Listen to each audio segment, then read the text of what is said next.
In this video, we're going to go through 10 real-world application security mistakes developers commonly make. Let's start with the first one, trusting the front end. A lot of times, we hide features in the UI, like an admin button, and assume only admins can access it. But here's the problem. Attackers don't use your UI. They directly interact with your backend by sending requests on their own. So even if something is hidden in the front end, if your backend is not validating properly, any user can still access that functionality. So hiding something is not security. The backend must always verify who the user is and what they're allowed to do. That's why trusting the front end alone is never enough. Next is broken access control. This is one of the most common vulnerabilities. It simply means users are able to do things they shouldn't be allowed to do. For example, a normal user trying to perform an admin-level action like deleting another user, and it actually works. That means the system is not properly checking permissions. This can lead to serious issues like deleting data, modifying other users, accessing admin features. Another very common mistake is not enforcing proper access control. There are 3 ways this usually breaks. Users performing actions they shouldn't, like deleting data, users accessing data they shouldn't, like other users' info, users modifying fields they shouldn't, like roles or pricing. So always validate who is making the request, what action they are trying to perform, and on which resource. And if this validation is missing, your entire system becomes exposed. The third one is business logic abuse. This is a bit different. Here, the issue is not in a single API,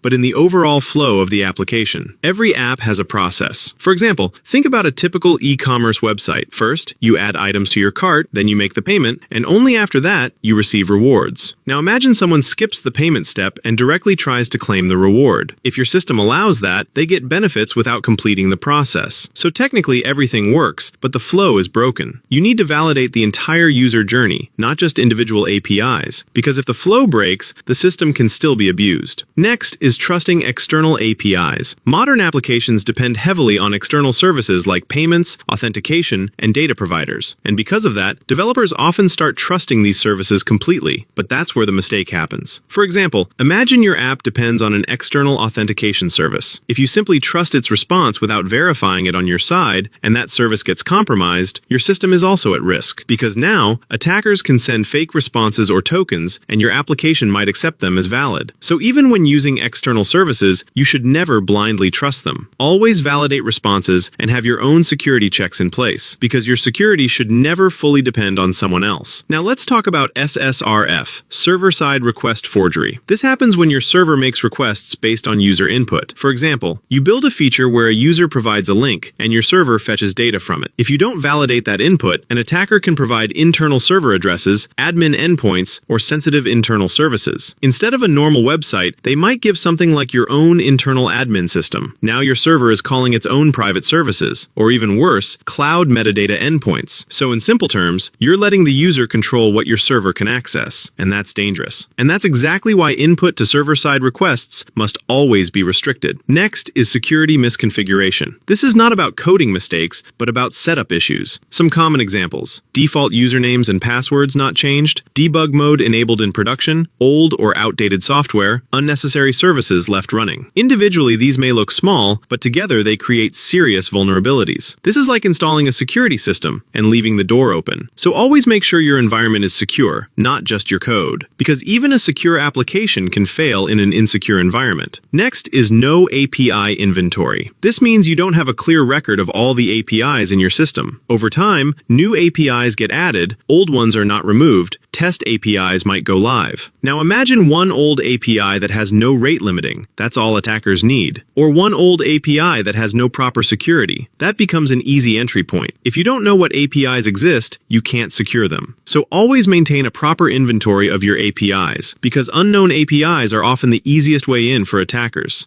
Next is no rate limiting. This is about controlling how many requests a user can make. APIs without limits are dangerous. For example, trying thousands or even millions of OTP combinations. Without rate limiting, it might eventually work. Attackers can try multiple passwords, brute force OTPs, or send a huge number of requests. So always limit requests to prevent abuse and protect your system. Because without limits, attackers only need time to succeed. Next is no input validation. This happens when user input is accepted without proper checks. For example, a search field where a user is expected to type something normal. Instead, an attacker sends malicious commands. If your backend executes it directly, it can lead to data loss or system compromise. So always validate and sanitize inputs before processing them. Treat all input as untrusted, because trusting user input blindly can break your entire system. The last one is exposing sensitive data. Sometimes the issue is not access, but what your system returns. For example, API responses containing passwords, tokens, personal data. Even if the request is valid, this information should never be exposed. Always return only the data that is necessary and protect sensitive information properly, because once sensitive data is exposed, the damage is already done.